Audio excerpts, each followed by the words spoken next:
ज्या संख्या आहेत त्यामध्ये लहान मोठेपणा आपल्याला ठरवायचा आहे. तो कसा ठरवतात त्यासाठी एक उदाहरण आहे. 7 वर्गमूळात 2 आणि 5 वर्गमूळात 3 यापैकी कोणती संख्या लहान आहे कोणती संख्या मोठी आहे ही ठरवणार आहोत. बरोबर. पहिली संख्या 7 वर्गमूळात 2 बरोबर 7 ही 49ची वर्गमूळ आहे म्हणजे 49 इंटू वर्गमूळात 2 बरोबर दोघं एकत्र केले तर 98 उत्तर होतं.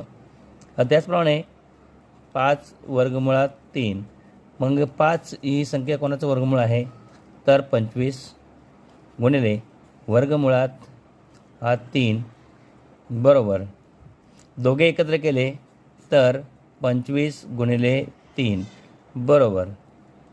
मग वर्गमूळात 98 आणि वर्गमूळात 75 यामध्ये दोघं मोठा कोणता आहे तर वर्गमूळात 98 ही संख्या वर्गमूळात 75पेक्षा मोठी आहे. याचा अर्थ असा पहिलं जे उदाहरण